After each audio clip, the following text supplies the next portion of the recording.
हम लोग देखेंगे अभी graph of function. Graph of function देखने से पहले सबसे पहले हम लोग देखते हैं ग्राफ होता क्या है। ये ग्राफ किसे कहते हैं, ग्राफ का इंपॉर्टेंस क्या है मैथमेटिक्स में या और भी सब्जेक्ट में। देखना अभी सीधे तौर पर देखा जाए तो ग्राफ का मतलब होता है फंक्शन का फोटो।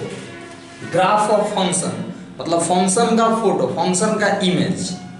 अब ये इंपॉर्टेंस क्या है, जैसे किसी के बारे में बताना, जैसे मेरे ही बारे में बताना हो कि हम कैसे हैं, कैसे दिखते हैं, तो बताया जाए कि नाक ऐसा है, बाल ऐसा है, हाथ ऐसा है, उससे ज़्यादा समझ में नहीं आएगा, है ना। लेकिन फोटो दिखला दिया जाए पता चल जाएगा ना सारा कुछ। उसी तरह ग्राफ ऑफ फंक्शन मतलब फंक्शन को अच्छी तरह से समझने के लिए फंक्शन के बारे में कितना भी बताया जाए, ये इसका डोमेन ये होता है, रेंज ये होता है, यहाँ से यहाँ तक वैल्यू होगा, वो सब बताने से अच्छा अगर उसका हम फोटो दिखला दें, मतलब उसका ग्राफ दिखला दें, तो अच्छे से समझ में आ जाएगा ना।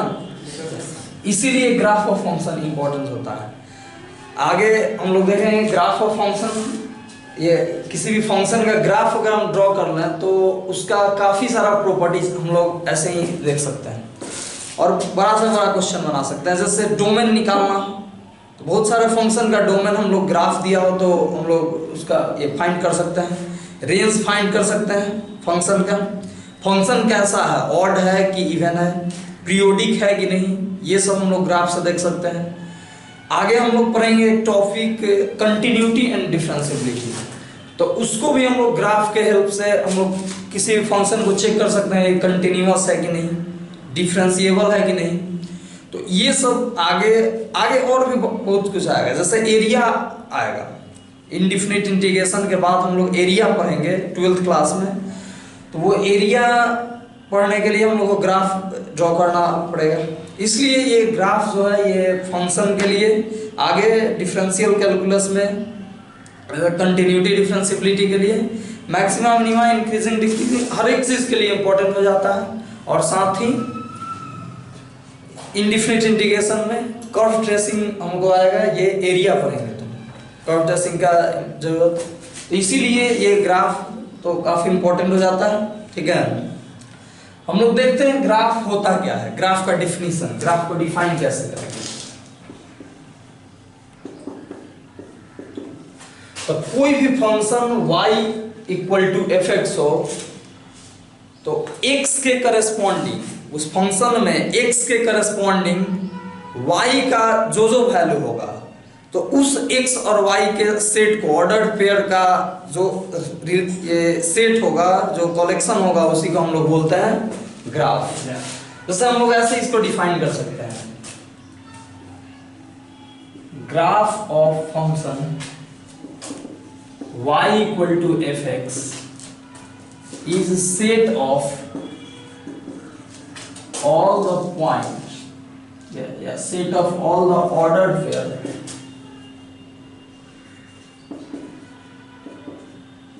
x fx. Graph of function y equal to fx is set of all the ordered pair x fx, है ना। मतलब ये x fx का जो ऑर्डर पेयर होगा वो सभी ऑर्डर पेयर का कलेक्शन जो होगा वो पॉइंट होगा, उसी को हम लोग बोलेंगे ग्राफ। जैसे ये fx का मतलब हम लोग y इक्वल टू fx लिए हैं, तो x fx को हम लोग ऐसे ही बोल सकते हैं xy, मतलब वह x और y का वैल्यू, चलो ये वह x और y के वैल्यू का सेट ऐसे भी कर सकते हैं जो ये फंक्शन को सेटिस्फाई करते हैं। ठीक है, ये y इक्वल टू fx हो तो x का हम ढेर सारा वैल्यू लें, उसके करस्पॉन्डिंग y का जो वैल्यू आएगा, या fx कर सकते हैं, fx का जो वैल्यू आएगा उसको, वो सभी पॉइंट्स को हम लोग प्लॉट कर दें, सबको मिला दें, एक साथ कर दें, तो उसी सब पॉइंट के सेट को बोलते हैं ग्राफ ऑफ फंक्शन। या हम लोग ऐसे भी कह सकते हैं x और y का वह सेट जो सभी इस y इक्वल टू fx को सेटिस्फाई कर दे, उसको भी हम लोग बोलेंगे ग्राफ ऑफ फंक्शन। तो ये सबका मतलब एक ही हुआ। हम लोग यहाँ एक एग्जांपल से कुछ देखते हैं, जैसे मान लो y इक्वल टू या fx equal to x square है, y equal to x square भी हो सकता है या fx equal to x square. तो देखना है इसका ग्राफ ड्रॉ करना है, तो हम अभी बोले हैं कि एक्स एफ एक्स के x F x order pair के कलेक्शन को बोलते हैं ग्राफ ऑफ फंक्शन। तो इसमें हम अपने मन से कोई भी एक्स लेंगे और उसके करस्पॉन्डिंग एफ एक्स निकालेंगे, या इसी को हम लोग बोलेंगे वाई। देखना यहाँ एक्स स्क्वायर में एक्स कुछ भी ले लो, मान लो 0 ले लिए, 0 ले लिए तो 0 के करस्पॉन्डिंग क्या मिलेगा यहाँ वैल्यू एफ एक्स का, 0 यहाँ पुट करो 0। अगर हम 1 लेते हैं तो 1 के करस्पॉन्डिंग क्या मिलेगा फंक्शन का वैल्यू 1। -1 लेते हैं तो -1 यहाँ पुट करो, -1 का स्क्वायर 2 लेते हैं या +-2 दोनों ही लो, 2 लो या -2 लो, क्या मिलेगा 4। ठीक है, +-3 लो 9 मिलेगा। ये सब अब आगे काफी इतना ही है, काफी है। ठीक है, इतना ही से हम लोग ग्राफ को फाइंड कर लेंगे। देखिएगा ये हम ऐसे प्लॉट करते हैं सभी को। पहला ऑर्डर पेयर हमारा ये x f x मिला है 0 0, दूसरा ऑर्डर पेयर 1 1, तीसरा ऑर्डर पेयर मिला है -1 1, चौथा ऑर्डर पेयर और पांचवा 2 4 और -2 4। यहाँ पे 2 मिला है 2 4 और -2 4। अब इस सभी ऑर्डर पेयर को हम लोग प्लॉट करते हैं, जैसे 0 0 0 0 यहाँ प्लॉट यहाँ हो जाएगा x 0 y 0, ये ओरिजिन है, ये 0 0 होगा, ये x एक्सिस, ये x डैश, ये y और ये y डैश, ये 0 0। फिर हम लोग प्लॉट करेंगे 1 1 1, x में 1 y में 1, यहाँ 1 1 होगा, यहाँ 1 1 होगा। फिर अगला -1 1, मतलब x में -1 y में 1, x में -1 यहाँ y में 1 यहाँ -1 1। ठीक है, फिर उसके बाद से ये 2 4, x में 2 और y में 4, यहाँ 1 2 यहाँ होगा 3, यहाँ 4, यहाँ होगा 4। ये हो गया 2 4, और उसी तरह -2 पे यहाँ 4 होगा, -2 पे भी 4 और 2 पे भी 4। ठीक है ना, ये 2 पे 4 -2 पे 4। अब ये सभी को हम लोग लगभग मिला देते हैं, है ना। और यहाँ देखना, यहाँ कर्व, ये कर्व के जैसा y = x² है, तो आगे पता चलेगा। और ये हम लोग और प्रॉपर्टीज करेंगे तो x² जो होता है वो कर्व स्ट्रेट लाइन नहीं होता है, वो ऐसे कर्व होता है। तो यहाँ इसको हम लोग ऐसे मिलाते हैं, ऐसे इसको ऐसे मिला दिए, है ना। तो यही हो गया, ये हो गया y = x² का ग्राफ। ठीक है, यहाँ पे देखना, यहाँ जैसे हम यहाँ पे लिए हैं, इसको लिए हैं, ये दोनों को मिलाए हैं और आगे ऐसे मिलाते गए हैं। ठीक है, यहाँ पे देखना, यहाँ जो बीच में कोई भी पॉइंट होगा वो भी इसको सेटिस्फाई करेगा। जैसे हम यहाँ पे ले, यहाँ पे कोई भी ले, हाफ ले, यहाँ पे मान लो यहाँ हम हाफ लेते हैं, तो हाफ के करस्पॉन्डिंग यहाँ वैल्यू आएगा 1/4, हाफ के करस्पॉन्डिंग यहाँ 1/4 वैल्यू आ जाएगा। ठीक है, मतलब यहाँ इस पे जितना भी ये सब पॉइंट दिख रहा है, जैसे यहाँ पे ये कुछ पॉइंट का ये नाम होगा ना, जैसे मान लो ये 2, ये 1 है, ये 2 है, 1 2 के बीच में 3/2 होगा, 3/2 पे यहाँ पे वैल्यू मिल जाएगा 9/4। ये सब पॉइंट ऐसे ही होगा, 3/2 9/4, आगे और भी सब वैल्यू होगा। ठीक है, तो ये सब जो वैल्यू होगा, ये जितना भी इस ग्राफ पे ये सब पॉइंट दिख रहा है, सारा पॉइंट इसको सेटिस्फाई करेगा, है ना। तो इसी सारा पॉइंट जो सेटिस्फाई किया, इसी सब के सेट को हम लोग बोलते हैं ग्राफ। ठीक है, जैसे एक और हम लोग एग्जांपल देख सकते हैं, जैसे ये ऐसा फंक्शन है f(x) इसी में अगर ऐसे हो f(x) = x², इफ x > 1, और हो f(x) मान लो x, इफ x < 1। ठीक है, ये फंक्शन है, बोलेंगे इसको ड्रॉ कीजिए, इसको हम लोग बोलते हैं पीस वाइज डिफाइंड फंक्शन। क्या बोलते हैं? पीस वाइज डिफाइंड फंक्शन इसलिए क्योंकि ये पीस वाइज, जैसे x 1 से बड़ा के लिए ये फंक्शन है, 1 से छोटा के लिए ये फंक्शन है, मतलब ये अलग अलग x के इंटरवल के लिए अलग अलग फंक्शन है। तो इसको क्या बोलते हैं हम लोग? Piecewise defined function. देखना है इसका ग्राफ अगर ड्रॉ करना है तो कैसे ड्रॉ करेंगे। जैसे f(x) = x² है और ये f(x) = x, यहाँ पे दो फंक्शन है, दो x के अलग अलग इंटरवल के लिए अलग अलग फंक्शन है। देखना है f x equal to x square, पहले ड्रॉ करेंगे और फिर ड्रॉ करेंगे f x equal to x. देखना है f x equal to x square हम लोग ऑलरेडी ड्रॉ किए हैं, ऐसे ही ड्रॉ कर देते हैं, ऐसे ही ये यू टाइप का ग्राफ है, ऐसे ही हम लोग ड्रॉ कर दिए, ये f x equal to x square, ये है f x equal to x square. अब देखना यहां पे लिखा है f x equal to x square if x greater than equal to 1, मतलब सिर्फ x greater than equal to 1 के लिए ये लेना है। जैसे x यहां पे 1 होगा, 1 के करस्पॉन्डिंग इसका क्या वैल्यू होगा 1, या मिला है ना 1 के करस्पॉन्डिंग 1, तो 1 के करस्पॉन्डिंग 1 वैल्यू मिला हमको। ये fx equal to x square तभी लेना है जब x greater than equal to 1 हो, मतलब x 1 से बड़ा हो, सिर्फ इधर का हम लोग को ग्राफ लेना है, x greater than equal to 1 के लिए सिर्फ इधर का ग्राफ लेना है, समझे। मतलब ये सब ग्राफ हम लोग हटा देंगे, ये सब ग्राफ हम लोग को नहीं लेना है, सिर्फ लेना है हम लोग को इधर का ग्राफ। फिर उसके बाद से हमको बनाना है fx equal to x, fx equal to x, तो fx इक्वल टू एक्स देख सकते हो लोग ऐसे, जैसे fx equal to x draw करना है, काफी आसान है। देखिए भैया ना, x रखेंगे यहाँ fx का वैल्यू, x अगर 0 रखेंगे तो fx आएगा 0, x 1 रखेंगे तो 1, -1 पे भी -1, 2 पे 2, काफी दो वो स्ट्रेट लाइन में लगा, किसी भी दो पॉइंट को फाइंड करेंगे आ जाएगा।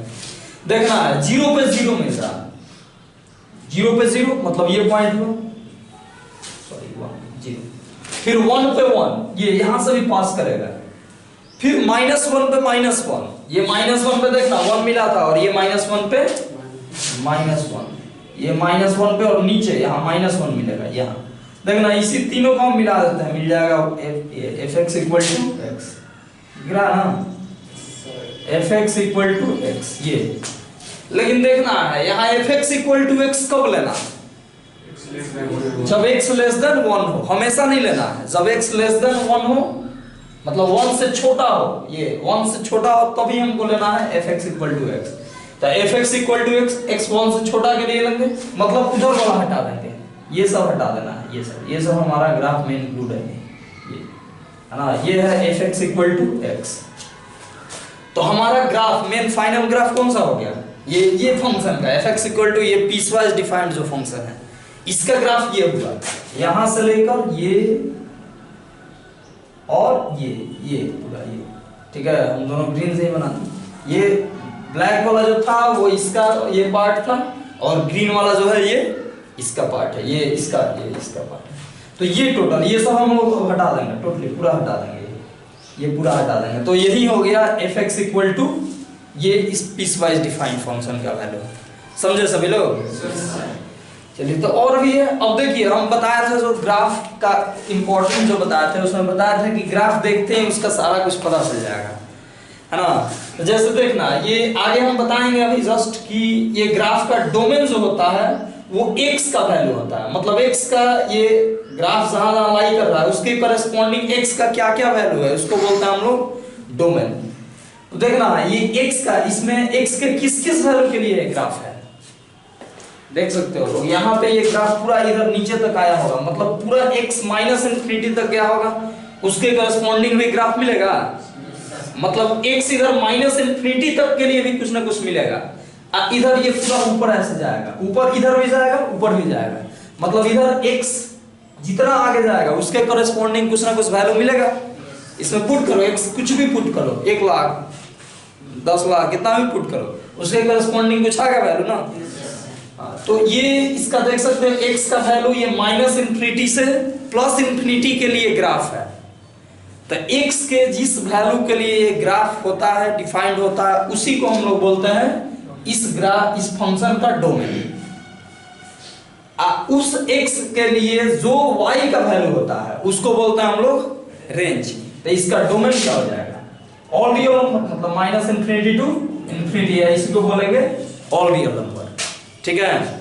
रेंज जो होता है वो y का वैल्यू होता है, मतलब ग्राफ में y का क्या क्या वैल्यू है वो होता है रेंज। तो यहाँ क्या क्या वैल्यू है y का, -∞ से ऊपर ∞ तक, मतलब इसका रेंज भी है -∞ टू ∞, या इसी को बोलेंगे R। ठीक है, देखना आगे पहले हम बता देंगे प्रॉपर्टी जो ये डोमेन रेंज क्या होता है, कंटिन्यूटी डिफरेंशियबिलिटी तब बताएंगे। ठीक है, आगे और भी सारा ग्राफ आएगा, सबके बारे में हम लोग देखेंगे। ये तो अभी ये ज्यादा हम नहीं बता रहे, डोमेन रेंज बता रहे हैं, बाकी सब बाद में देखेंगे। ठीक है, तो ये रहा, ये इसको नोट कर लेना है।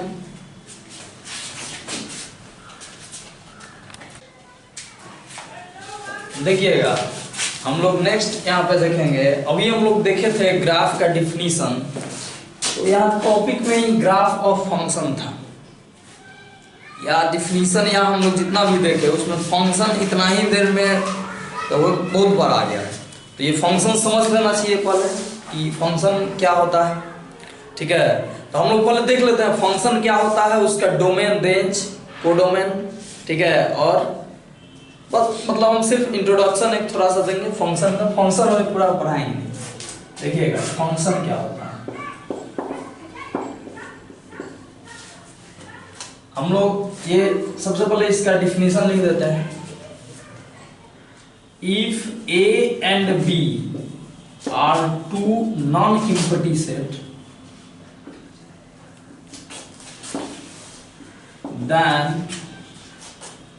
then and a rule f, एक रूल f ऐसा है कि which associates each elements of a two unique elements of B। देखना है यहाँ पे, समझना है ए एंड बी कोई टू नॉन एम्प्टी सेट हो, मतलब वो पूरा एम्प्टी नहीं हो, कुछ एलिमेंट हो ए और बी में, और एक रूल एफ ऐसा हो जो कि ए के ईच एलिमेंट को बी के यूनिक एलिमेंट से एसोसिएट्स करे। देखना यहाँ पे दो चीजें, यहाँ पे ग्राफ में इसके डिफिनीशन में दो चीजें है, each elements of A to unique element of B, ये दोनों पे जोड़ देना हम लोग को। ईच एलिमेंट्स ऑफ ए मतलब ए के ईच एलिमेंट्स को एसोसिएट्स कर दे, ए का कोई भी एलिमेंट बचना नहीं चाहिए, ए का कोई भी एलिमेंट्स बच जाएगा तो बोलेंगे वो फंक्शन नहीं होगा, है ना। फिर each elements of A to unique elements of B, A का ईच एलिमेंट्स यूनिक एलिमेंट्स नहीं होना चाहिए, है ना, मतलब ये ए का एक एलिमेंट एक ही से होना चाहिए, ए का एक एलिमेंट दो से एसोसिएट नहीं होना चाहिए, मतलब x के करस्पॉन्ड एक वैल्यू के लिए दो हमको y का वैल्यू नहीं मिलना चाहिए, है ना। आगे देखिएगा हम इसको ऐसे वेन डायग्राम से देख सकते हैं। जैसे मान लो ये सेट है A, ये सेट है B, है ना। एक रूल है यहाँ पे F, ये रूल इस प्रकार है कि ये मान लो इधर A B C 1 2 3, यहाँ देखना है मान लो कोई रूल है F जिसके करस्पॉन्डिंग हमको A के करस्पॉन्डिंग वैल्यू मिल रहा है 1, B के करस्पॉन्डिंग वैल्यू मिल रहा है 2, C के करस्पॉन्डिंग वैल्यू मिल रहा है 3। यहाँ देखना है, यहाँ हम लोग कह सकते हैं कि ईच एलिमेंट ऑफ ए का एसोसिएशन हुआ है, ए का कोई भी एलिमेंट छूटा नहीं है, ए का कोई भी एलिमेंट छूट जाता तो हम लोग बोलेंगे फंक्शन वो नहीं है। ईच एलिमेंट्स का एसोसिएशन यूनिक एलिमेंट से हुआ है, एक एलिमेंट एक ही से जुड़ा है, अगर एक एलिमेंट ऐसे दो से जुड़ जाता तो बोलते ये फंक्शन नहीं है।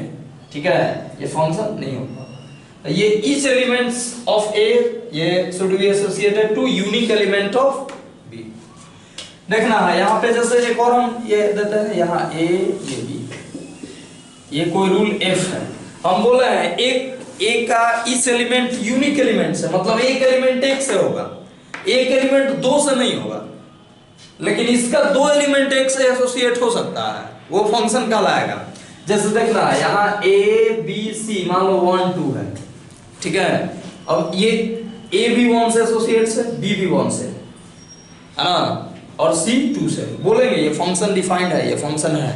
A का ईच एलिमेंट यूनिक एलिमेंट से एसोसिएट है, A 1 से एसोसिएट है, B भी 1 से, मतलब A 2 से एसोसिएट नहीं होना चाहिए। ठीक है, मतलब A के करस्पॉन्डिंग फंक्शन का दो वैल्यू नहीं मिलना चाहिए। ए के करस्पॉन्डिंग फंक्शन का एक ही वैल्यू मिलना चाहिए, बी के करस्पॉन्डिंग एक ही वैल्यू, भले ही वो दोनों सेम हो सकता है। ठीक है, आगे हम लोग पढ़ेंगे, इसको बोलता है मेनी वन फंक्शन, मतलब मेनी के करस्पॉन्डिंग एक वैल्यू मिला तो इसको बोलता है मेनी वन फंक्शन, इसको बोलता है वन वन फंक्शन। ठीक है, अब देखना है, हम बोल रहे हैं कि each elements of A associates होना चाहिए, मतलब ए में कोई भी एलिमेंट्स छूटना नहीं चाहिए, ए के वैसा कोई भी एलिमेंट्स नहीं होना चाहिए जो कि एसोसिएट्स नहीं हो, जिसके करस्पॉन्डिंग फंक्शन का वैल्यू नहीं मिले। जैसे ये ए ये बी है ना, अगर ए बी सी 1 2 3 4 ये बोला है कि ये ए के करस्पॉन्डिंग, मतलब ये सभी से एसोसिएट्स होना चाहिए है ना, लेकिन ऐसा नहीं ना बोला है कि ये सभी से होना चाहिए एसोसिएट्स, मतलब ये सबके करस्पॉन्डिंग होना चाहिए। इसमें कोई बच सकता है, इसमें कोई नहीं बचना चाहिए, मतलब ये इससे एसोसिएट्स है, ये इससे, इधर 4 बच गया कोई दिक्कत नहीं है। ठीक है, 4 इधर बच सकता है लेकिन इधर नहीं बचना चाहिए।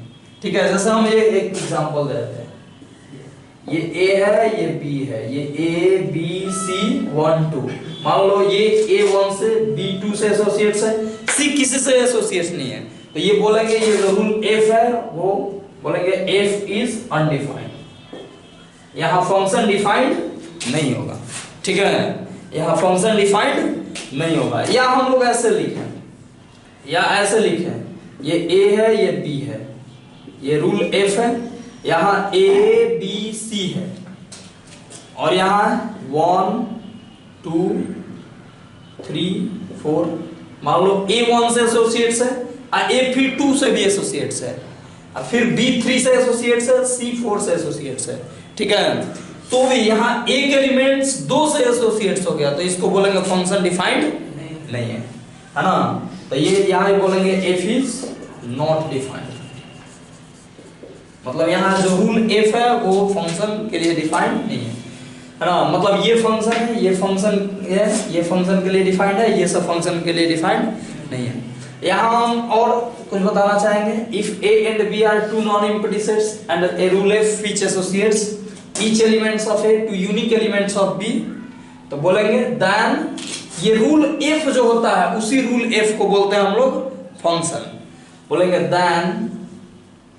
then rule F is called function from A to B, ये F को बोलेंगे function from A to B, इसको हम लोग डिनोट करते हैं ऐसे, and is denoted by ऐसे F from A to B है ना, F from A to B मतलब इसको बोलेंगे function from A to B, इसको पढ़ेंगे ऐसे और लिखते हैं ऐसे। यहाँ पे A के सेट को बोलते हैं हम लोग डोमेन, ये सेट A है इसको बोलेंगे हम लोग डोमेन, ये B के सेट को बोलते हैं हम लोग कोडोमेन, ये B का ये जो सेट है 1 2 3 इसको बोलेंगे हम लोग कोडोमेन, A B C को बोलेंगे डोमेन। अब B का वह सेट जो किसी एलिमेंट्स का इमेज हो उसको बोलते हैं हम लोग रेंज। जैसे यहां देखना, यहाँ पे जितना कोडोमेन है उतना ही रेंज है ना, 1 2 3 तीनों इमेज है ABC का, तो इसको 1 2 3 को रेंज भी बोलेंगे और कोडोमेन। यहाँ पे देखना है, यहाँ 1 2 3 रेंज है लेकिन कोडोमेन इसका क्या है 1 2 3 एंड 4, तो यहाँ पे हम लोग लिख देते हैं set of image of B is called range। ये set of image of B मतलब B का वो सेट जो इमेज हो किसी एलिमेंट्स का उसको बोलते हैं हम लोग रेंज। ठीक है, ये रेंज कहलाता है। तो इसका देखना, यहाँ रेंज यहाँ 1 2 3 है, कोडोमेन है 1 2 3 4, यहाँ रेंज और कोडोमेन इक्वल नहीं है, तो इसको आगे हम लोग पढ़ेंगे, इसको बोलते हैं इनटू फंक्शन। इसमें रेंज और कोडोमेन इक्वल है, इसको बोलते हैं हम लोग ऑन टू फंक्शन। तो ये सब अभी हम लोग फंक्शन जब पढ़ेंगे तो वो सारा कुछ देख लेंगे, अभी सिर्फ हम लोग को मेनली देखना है डोमेन और रेंज। ठीक है, तो ये होता है डोमेन, ये A के सेट को और B के सेट को बोलते हैं कोडोमेन। ठीक है, समझ गए सभी। तो यहाँ मेन समझना है कि ये फंक्शन होता कौन है, फंक्शन डिफाइंड कौन होगा। तो यहाँ फंक्शन डिफाइंड होने के लिए दो चीज चाहिए, ए का सारा एलिमेंट्स एसोसिएट्स होना चाहिए, कोई छूटना नहीं चाहिए। देखो यहाँ छूट गया, ये फंक्शन नहीं है। और ए का एक एलिमेंट दो से एसोसिएट्स नहीं होना चाहिए। यहाँ पे एक एलिमेंट दो से एसोसिएट्स हो गया, ये छूट गया, है ना, ये फंक्शन नहीं कहलाएगा। तो ये फंक्शन डिफाइंड ऐसा होता है। इसको याद रखने के लिए एक ऐसा रूल है, ये सॉनडैट रूल, थोड़ा सा फनी है लेकिन देखो ये कैसे इससे टेस्ट करेंगे कि फंक्शन, सॉनडैट रूल से हम लोग चेक कर लेंगे कि फंक्शन को डिफाइंड है कि नहीं। इस सेट को मान लो सन, इस सेट को मान लो डैडी। अब सोचो, देखना तो गड़बड़ लगेगा तो बोल देंगे फंक्शन डिफाइंड नहीं है। ये देखो, ये सन का सेट, ये डैडी का, सन के करस्पॉन्डिंग डैडी, एक डैडी एक सन, ठीक है ना, कोई दिक्कत नहीं है ना। तीन डैडी के एक एक सन है। यहाँ पे देखना, ये डैडी का सेट है, ये सन का, तो दो फादर के, ये सॉरी एक फादर के दो सन, कोई दिक्कत नहीं है, हो सकता है। यहाँ एक के एक सन, यहाँ पे डैडी का ये फादर का सेट है, तो एक एक के एक एक सन, एक के एक भी सन नहीं हो सकता है। यहाँ देखना, यहाँ गड़बड़, यहाँ ये फादर का सेट है, ये सन का, ये फादर के करस्पॉन्डिंग एक सन, फादर के करस्पॉन्डिंग एक सन, और ये सन विदाउट फादर, हो सकता है नहीं, इसलिए ये फंक्शन अनडिफाइंड हो गया। ठीक है, यहाँ पे देखना, यहाँ देखना, यहाँ ये फादर का सेट है और यहाँ सन का, यहाँ ये सन दो फादर का करस्पॉन्डिंग हो सकता है, नहीं हो सकता है। ये थ्री, ये एक फादर के, मतलब एक भी ऐसा गड़बड़ होगा वो बोलेंगे फंक्शन नॉट डिफाइंड। तो समझ जाओगे लोग ऐसे।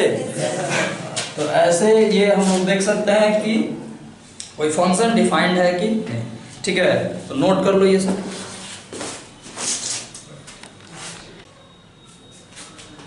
देखिएगा यहाँ पे हम लोग देख रहे हैं graphical definition of function. Function को ग्राफिकली कैसे टेस्ट करेंगे, या इसी को बोलेंगे ग्राफिकल टेस्ट। मतलब कैसे टेस्ट करेंगे, कैसे पता करेंगे कि फंक्शन, ये कोई भी ग्राफ दिया है वो फंक्शन का ही ग्राफ है कि फंक्शन का ग्राफ नहीं है। देखना यहाँ पे हम डिफिनीशन लिखे हैं, if a line traced parallel to axis of y cuts the graph at only one point then given curve is graph of function. मतलब कोई भी ग्राफ दिया है तो हम वाई एक्सिस के पैरेलल लाइन ड्रॉ करेंगे और वो ग्राफ को सिर्फ एक ही पॉइंट पे कट करेगा तो उसको बोलेंगे वो कर्व जो है वो फंक्शन का ग्राफ है। एक से ज्यादा पॉइंट पे कट करेगा तो बोलेंगे वो फंक्शन का ग्राफ नहीं है। तो देखिएगा हम लोग देखते हैं एग्जांपल, जैसे मान लो ये हम ग्राफ लिए, पहला हम जो लिए थे y equal to x square, यही लेते हैं, ये है y equal to x square का ग्राफ। ठीक है, अब देखना हम कहीं भी यहाँ पैरेलल टू y एक्सिस अगर हम लाइन ड्रॉ कर रहे हैं, यहाँ मान लो ड्रॉ किए, तो कितना जगह पे ग्राफ को कट किया, एक जगह पे, केवल एक जगह पे।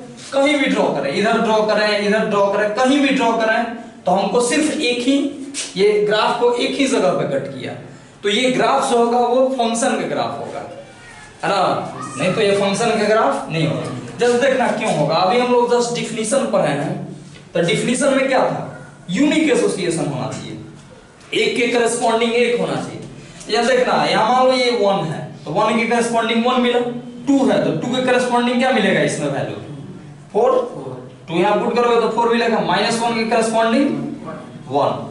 तो यहाँ देखना 1 के करस्पॉन्डिंग मिला 1, 2 के करस्पॉन्डिंग क्या मिला x का, ये x का सेट है और ये y का सेट है, x में 2 के करस्पॉन्डिंग क्या मिला 4, और यहाँ पे -1 के करस्पॉन्डिंग 1, -1 के करस्पॉन्डिंग 1। देखना बताया था ना, इसका 2 1 से एसोसिएट हो सकता है, इसका 1 2 से नहीं होना चाहिए। तो इसका देखो 2 1 से एसोसिएट्स हो गया, ठीक है, और ये 2 4 से, -2 भी होता तो 4 से ही एसोसिएट्स हो, तो इसमें हर एक x के 2 वैल्यू के लिए एक वैल्यू मिलता है।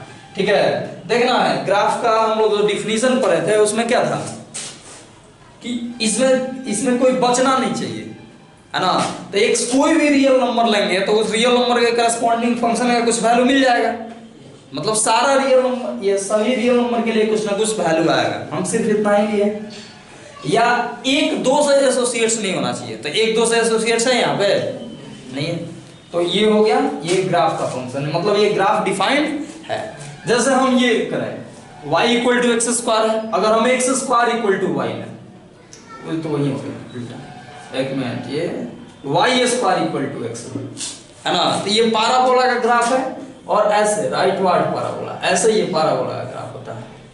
y square equal to x, मतलब x का एक वैल्यू लो, मान लो x का वैल्यू 1 है, तो यहाँ पुट करो x का वैल्यू 1, तो होगा y स्क्वायर इक्वल टू 1, मतलब y equal two plus minus 1, मतलब y का वैल्यू प्लस 1 भी और माइनस 1 भी है ना। 2 यहाँ पे ये 4 को 2 पे रूट 2 आएगा, अच्छा नहीं लगेगा, तो ये अगर 4 लो x का वैल्यू तो y स्क्वायर इक्वल टू 4 आएगा, मतलब y क्या आएगा प्लस माइनस 2, मतलब यहाँ 2 के करस्पॉन्डिंग मिल रहा है 4 लिया था ना 4, ये 4 और दूर जाएगा, ये 4 के करस्पॉन्डिंग यहाँ 2 मिला, और यहाँ 4 के करस्पॉन्डिंग माइनस 2 भी मिला। अब आते हैं हम लोग ये डिफिनीशन पे, बोले थे कि y एक्सिस के पैरेलल कोई लाइन ग्राफ को सिर्फ एक पॉइंट पे कट करे तो वो कर्व जो होगा वो फंक्शन का ग्राफ होगा, और नहीं तो वो फंक्शन का ग्राफ नहीं होगा। यहाँ देखना y एक्सिस के पैरेलल यहाँ हम लाइन ड्रॉ कर रहे हैं, तो ये 2 पॉइंट पे कट कर दिया, तो ये जो है y square equal to x, ये फंक्शन नहीं होता है, ठीक है। मतलब ये जो कर्व है ये ग्राफ का, ये जो ग्राफ है ये फंक्शन का ग्राफ नहीं है, मतलब ये फंक्शन नहीं होता है, ठीक है। ये जो है ये यहाँ पे भी कट किए तो हमको ये एक के करस्पॉन्डिंग दो वैल्यू मिल गया, तो ये हम लोग को एक भी ऐसा मिल जाए तो बोलेंगे ये फंक्शन नहीं है। जैसे देखना यहाँ पे अगर हम ऐसे डायग्राम बनाए तो यहाँ पे सेट x, ये सेट y, x में 1 के करस्पॉन्डिंग ये 1 भी मिला और माइनस 1 भी, मतलब 1 के करस्पॉन्डिंग 1 मिला और यहाँ पे माइनस 1 मिला, यहाँ एक दो से एसोसिएट्स हो गया, क्या बोलेंगे ये नॉट डिफाइंड फंक्शन, ये डिफाइंड नहीं है, मतलब ये फंक्शन नहीं है, ये फंक्शन है। यहाँ पे देखना ये फंक्शन जो डिफाइंड है वो f इक्वल टू क्या है, या fx इक्वल टू क्या लिखेंगे x स्क्वायर, मतलब x स्क्वायर एक ऐसा रूल है जिसमें x का वैल्यू 1 पुट करने पे 1 देता है, माइनस 1 पुट करने पे भी 1 देता है, 2 पुट करने पे 4 देता है, माइनस 2 पुट करने पे 4, मतलब रूल जो हम बोले थे एक रूल जो कि एसोसिएट्स करता है, तो वो रूल वही fx equal to x square, ठीक है। यहाँ पे ये रूल है, यहाँ पे y स्क्वायर x है, y इक्वल टू लिख सकते हैं प्लस माइनस रूट x, तो वो जो रूल है वो फंक्शन के लिए वो फंक्शन नहीं होगा, ठीक है। इसी को अगर हम ब्रेक करते हैं y square equal to x है, y इक्वल टू क्या लिख सकते हैं प्लस माइनस रूट x, अब प्लस माइनस रूट x है, इसको अलग अलग करना है, y इक्वल टू एक बार लें रूट x और y इक्वल टू लें माइनस रूट x, तो ये अलग अलग लें तो फंक्शन हो जाएगा। जैसे y equal to root x का ग्राफ आगे पढ़ोगे लोग ऐसे मिलेगा, ये y equal to root x है ना, अब y equal to minus root x का ग्राफ आगे पढ़ोगे लोग ये ऐसे नीचे मिलेगा, दोनों को मिला देते हैं तो ये मिलता है ऐसे कटोरा टाइप, ठीक है। तो ये देखना ये y equal to root x और ये y equal to minus root x, ये फंक्शन है, देखना ये parallel to y axis line draw किए, एक से ज्यादा पॉइंट पे कहीं कट किया नहीं किया, ये इस यहाँ पे parallel to y axis line draw करेंगे तो सिर्फ एक ही पॉइंट पे कट करेगा, मतलब ये भी फंक्शन है ये भी फंक्शन है, लेकिन दोनों को मिला देंगे तो फंक्शन नहीं होगा, समझ गए लोग। कोई सोचेगा ऐसे, मान लो ये ग्राफ है, यहाँ से चला ऐसे चल गया, तो यहाँ पे यहीं से शुरू है, ये ऐसे मान लो कोई ऐसे कोई फंक्शन है, अब यहाँ पे तुम लोग ये ड्रॉ करोगे parallel to y axis line, तो यहाँ पे तो एक पॉइंट पे कट किया, तो एक पॉइंट पे एक हम ड्रॉ किए या कट कर दिया तो नहीं कह देना कि फंक्शन है ना।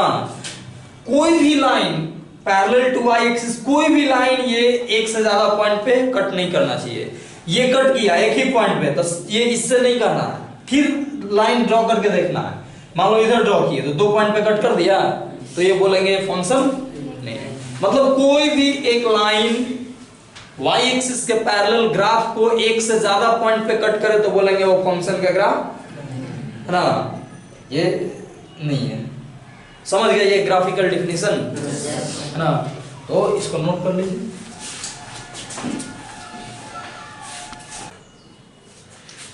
हम लोग देखेंगे अब डोमेन और रेंज। फंक्शन का डोमेन और रेंज क्या होता है।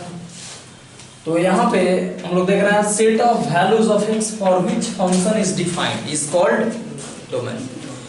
मतलब किसी कोई भी फंक्शन x के जिस वैल्यू के लिए डिफाइंड होगा वो सारे वैल्यू के सेट को बोलेंगे डोमेन, है ना। मतलब जो ये जैसे हमारा ये अगर y equal to root x है, यहाँ पे अगर हम x निगेटिव रखें तो फंक्शन डिफाइंड होगा, इमेजिनरी वैल्यू देगा। तो यहाँ निगेटिव वैल्यू इसका डोमेन नहीं होगा, जीरो के लिए डिफाइंड होगा और पॉजिटिव के लिए डिफाइंड होगा। तो यहाँ जीरो और पॉजिटिव नंबर मतलब x greater than equal to zero के लिए ये डिफाइंड है। यहाँ लिख देंगे defined for x greater than equal to zero. तो इसका डोमेन हो जाएगा जीरो से इंफिनिटी, ऐसे लिख सकते हैं, zero to infinity, close in open interval, मतलब जीरो इंक्लूड होगा यहाँ पे। तो ये हो जाता है डोमेन, ठीक है। यहाँ पे हम लोग लिखे हैं set of value of x for which function is defined. Function is defined का मतलब x के उस वैल्यू के लिए फंक्शन रियल नंबर दे, है ना। फंक्शन इज डिफाइंड मतलब गिव्स रियल नंबर, मतलब फंक्शन x के उस वैल्यू के लिए फंक्शन का रियल नंबर हो तो उसको बोलते हैं हम लोग फंक्शन डिफाइंड है। जैसे यहाँ हम पुट करेंगे -1 तो रूट -1 हो जाएगा i, मतलब इमेजिनरी वैल्यू मिल जाएगा। तो वो -1 इसका डोमेन नहीं होगा, या कोई भी निगेटिव नंबर इसका डोमेन नहीं होगा। सीधे हम लोग ऐसा समझे कि डोमेन क्या होता है। जैसे हम लोग करते ये वैसा वैल्यू जिसके लिए फंक्शन डिफाइंड हो। मान लो हम लोग फंक्शन है, पूछा जाए हम लोग का डोमेन क्या होगा, तो जो खाएंगे, जो खा के डिफाइंड होंगे उसके वो मेरा डोमेन हो जाएगा।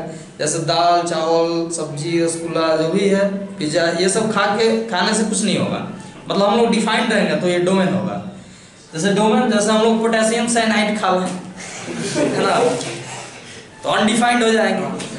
अनडिफाइंड हो जाएंगे तो पोटेशियम साइनाइड डोमेन नहीं होगा, है ना। या जैसे एक आदमी ऐसा है जिसको शुगर है ना, आजकल बहुत लोगों को होता है, तो वो उसका डोमेन पूछा जाए क्या होगा, तो उसका जितना भी सारा चीज एक्सेप्ट रसगुल्ला जिलेबी सारा, मतलब शुगर इंक्लूडिंग थिंग्स, है ना, मतलब वो खाएगा तो वो डिफाइंड अनडिफाइंड हो सकता है ना।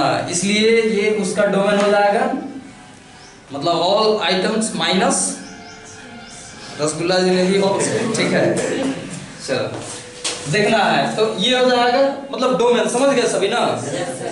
मतलब फंक्शन में x के जिस वैल्यू के लिए फंक्शन डिफाइंड होगा उसको बोलेंगे डोमेन, है ना। जिसके लिए डिफाइंड नहीं होगा वो डोमेन में इंक्लूड नहीं होगा। या हम लोग ऐसे भी ग्राफिकली हम लोग इसको बोल सकते हैं, यहाँ पर लिख देते हैं ग्राफिकली। जैसे यहाँ देखना y equal to root x है, क्या y equal to root x है, तो ये रूट एक्स का ग्राफ अभी हम लोग देखे थे, ऐसे होता है y equal to root x. अब देखना है ग्राफिकली हम लोग कह सकते हैं कि सेट ऑफ x कोऑर्डिनेट, वो बैकग्राउंड म्यूजिक बजने लगा, चलो ठीक है, अच्छा है। ये y equal to root x है।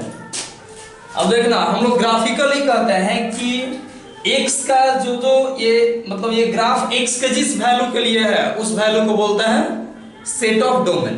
जैसे देखना ये निगेटिव के लिए ग्राफ है, यहाँ पे निगेटिव ये दिख रहा है इधर, तो निगेटिव के लिए नहीं है ग्राफ, तो ये इसका डोमेन निगेटिव नंबर नहीं होगा।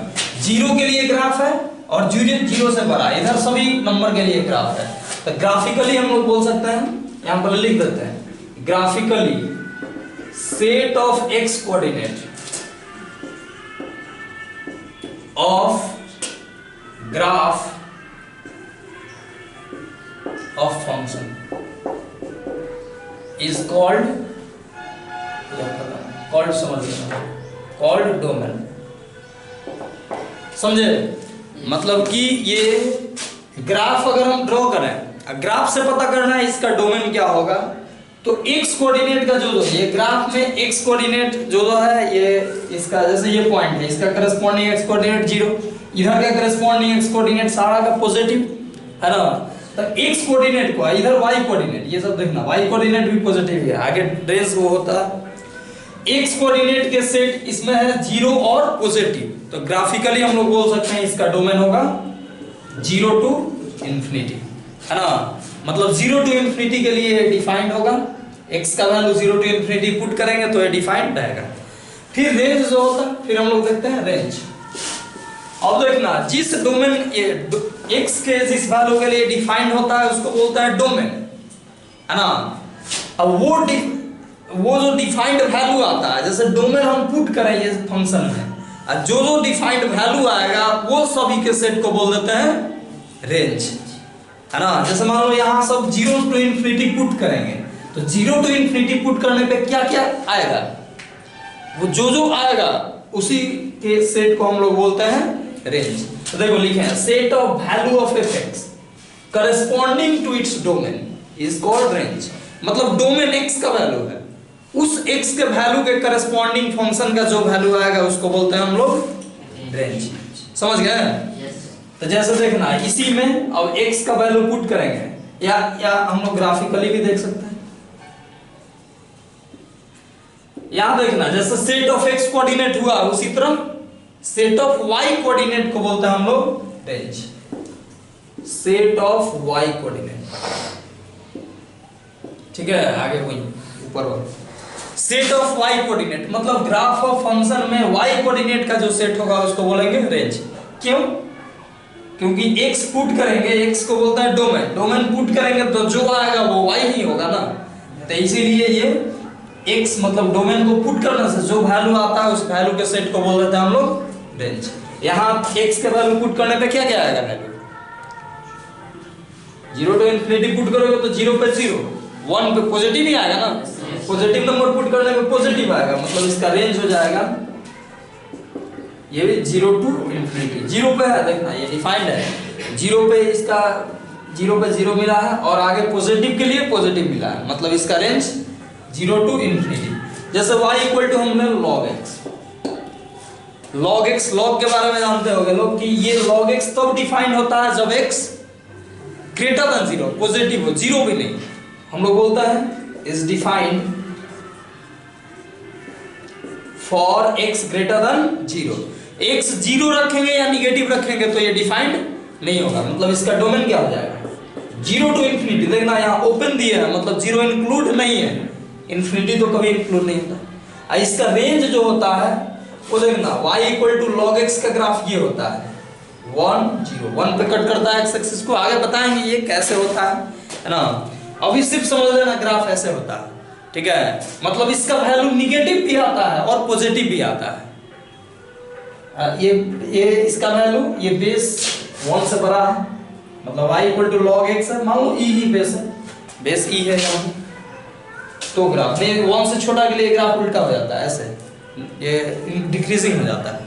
देखना ये है y equal to log x, यहाँ 1 से बड़ा नंबर के लिए, 1 से बड़ा नंबर के लिए क्या मिला है, ऊपर मिला है, हमारा फंक्शन ये ग्राफ ऊपर है, मतलब 1 से बड़ा के लिए ये पॉजिटिव वैल्यू देता है, और 0 से 1 के लिए, 0 पे देखना 0 पे डिफाइन नहीं है, ऐसे नीचे पताल तक चले जाओ नहीं मिलेगा।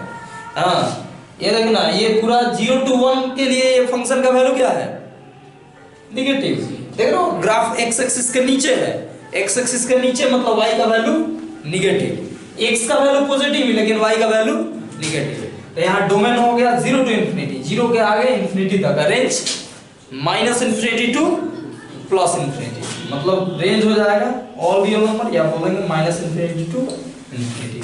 समझ गए डोमेन और रेंज क्या होता है? डोमेन मतलब फंक्शन में, फंक्शन x का वो सारा वैल्यू का सेट जिसके लिए फंक्शन डिफाइंड हो, और रेंज जिस x के वैल्यू के लिए फंक्शन डिफाइंड है वो सभी के करस्पॉन्डिंग फंक्शन का जो वैल्यू आता है उसको बोलता है रेंज। समझ गए सभी? तो इसको नोट कर लीजिए।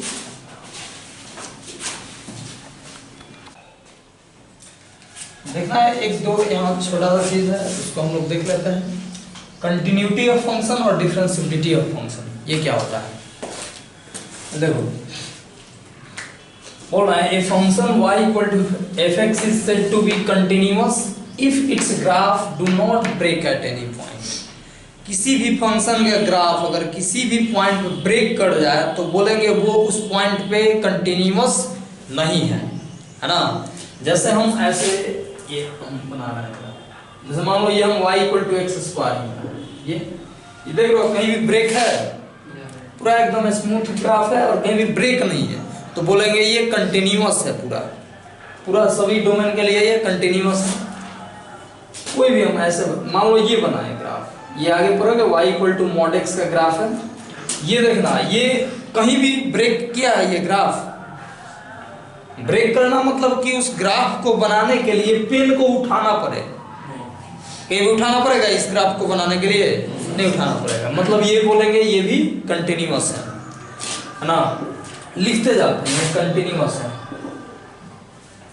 सी लिख देते हैं, सी मतलब कंटिन्यूअस।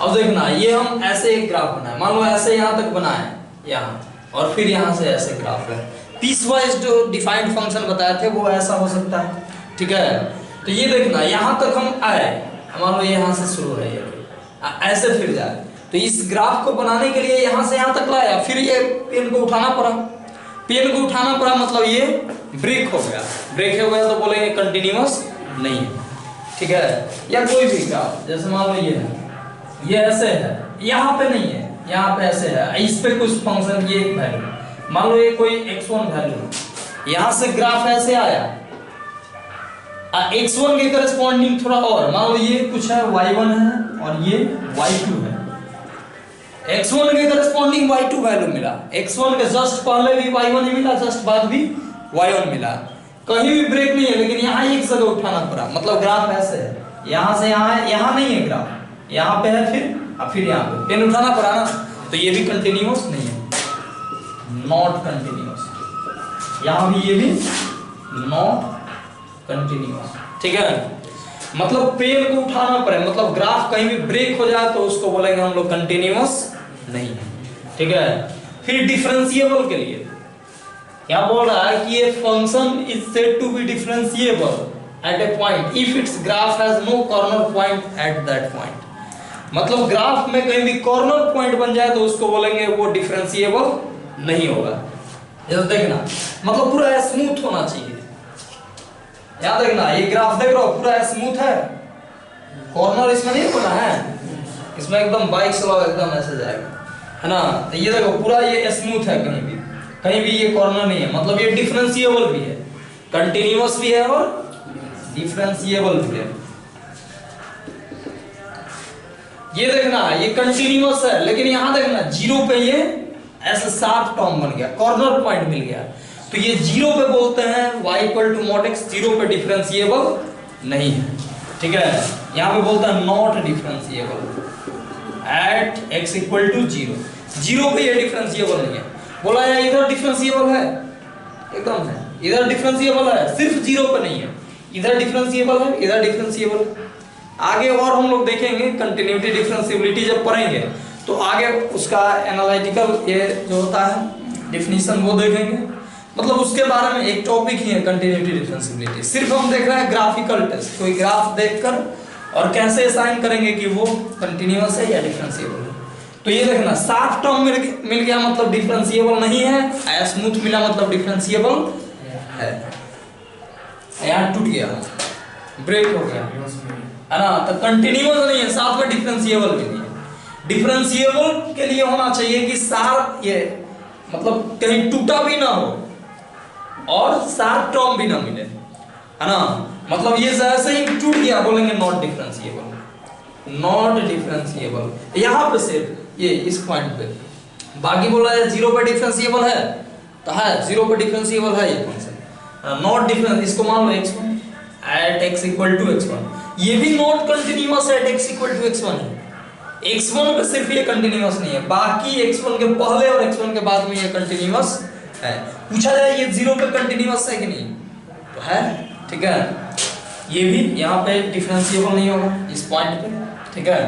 और क्या डिफरेंशिएबल मतलब कंटिन्यूअस कोई फंक्शन नहीं है तो फिक्स है कि डिफरेंशिएबल वो भी नहीं होगा, लेकिन कंटिन्यूअस है, कंटिन्यूअस है तो डिफरेंशिएबल हो भी सकता है और नहीं भी हो सकता है। देख लो ये दोनों कंटिन्यूअस है, लेकिन ये डिफरेंशिएबल है और ये डिफरेंशिएबल, तो समझ गए ग्राफिकल डेफिनेशन कंटिन्यूटी डिफरेंशिएबिलिटी का।